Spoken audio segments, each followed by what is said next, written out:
নমস্কার বন্ধুরা, অরুন্ধতী রান্নাঘরে আপনাদের সবাইকে স্বাগত। আশা করি সকলেই ভালো আছেন।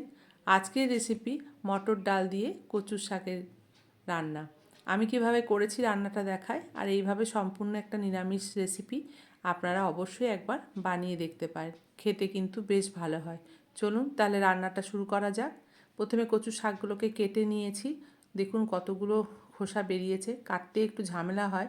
এইভাবে টুকরো করে কেটে ধুয়ে রেখেছি। একটু হাত চুলকানোরও ভয় থাকে, তবে একটুখানি লেবু মাখিয়ে নিয়ে কাটলে পরে অসুবিধা হয় না।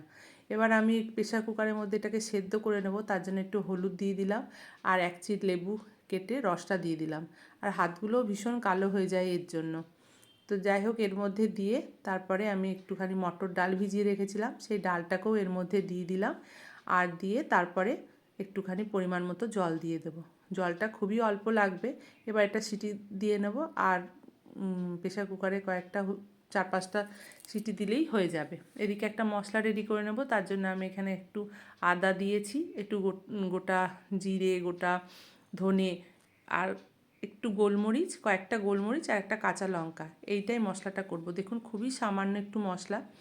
আর এদিকে আমি গ্যাসের মধ্যে কড়াইটা বসিয়ে দিয়েছি, মশলাটাও হয়ে গেছে। এবার আমি পরিমাণ মতো সর্ষের তেল দিয়ে দিলাম। দিয়ে তারপরে এর মধ্যে একটা শুকনো লঙ্কা আর একটা তেজপাতা দিয়ে দিলাম। এখানে আপনার চাইলে গোটা গরম মশলা প্রথমে দিতে পারেন, তবে আমি এখন দেবো না, আমি শেষে দেব। আর যে মশলাটা রেডি করে রেখেছিলাম সেটা একটুখানি জল দিয়ে গুলে নিয়ে এর মধ্যে দিয়ে দিলাম।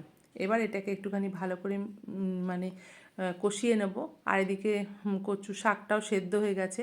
এখানে আমি নুন, হলুদ, মিষ্টি সমস্ত কিছু দিয়ে দিলাম পরিমাণ মতো। লঙ্কা আর দেবো না, যেহেতু একটা কাঁচা লঙ্কা দিয়েছি, ফোড়নে দিয়েছি, আর শাক তো আর ঝাল হবে না, তার জন্য এখানে আমি আর দেবো না। আর গোলমরিচও দেওয়া রয়েছে। এবার আমি কচু শাকটাকে একটা ঝুড়িতে জল ঝরিয়ে ভালো করে নিয়েছি। এবার নিয়ে এটাকে এর মধ্যে দিয়ে দিলাম। দেখুন ডালগুলো কিন্তু গোটা গোটাই রয়েছে।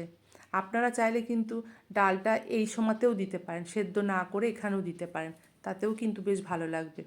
এবার এটাকে অনেকক্ষণ ধরেই কষাতে হবে, কারণ যতক্ষণ না পর্যন্ত একদম জলটা শুকিয়ে যাচ্ছে। এবার এটাকে সিমে আঁচে করে অনেকক্ষণ ধরে রান্নাটা করতে হবে। এটা হোক। এইভাবে দেখুন অনেকটাই জলটা শুকিয়ে গেছে। এখনও কিছুক্ষণ আমি ভালো করে একটুখানি নাড়াচাড়া করে ভেজে নেব। এবার একদম যখন জল শুকিয়ে যাবে তখন এখানে ওপর থেকে একটুখানি গরম মশলা দিয়ে দিলাম, গুঁড়ো গরম মশলা, আর একটু 2 চামচ মতো গাওয়া ঘি দিয়ে দিলাম। ঘিটা একটু বেশি করে দেবেন, তাহলে পরে নিরামিষ তরকারিতে খুবই ভালো লাগে। আর কচু শাকে ঘি দিয়ে কিন্তু বেশ ভালো লাগে। আমার দিদিমা রান্না করতো যখন ঠাকুরের ভোগ হতো, খুবই ভালো হতো রান্নাটা। আমি এবার এটা প্লেটে আপনাদেরকে তুলে দেখাই কেমন রান্নাটা হয়েছে। দেখুন দেখতে খুব ভালো হয়েছে। আর ওপর থেকে আমি একটুখানি কোড়া নারকোল দিয়ে দিয়েছি। আমার রেসিপিটা যদি আপনাদের ভালো লেগে থাকে তাহলে অবশ্যই একটা লাইক, কমেন্ট, শেয়ার এবং চ্যানেলটিকে সাবস্ক্রাইব করে দেবেন। পাশে থাকা বেল আইকনটা প্রেস করে দেবেন, নোটিফিকেশনটা আপনাদের কাছে যাবে। ভালো থাকবেন, সুস্থ থাকবেন। দেখা হবে নতুন একটা রান্নার ভিডিও নিয়ে। ধন্যবাদ।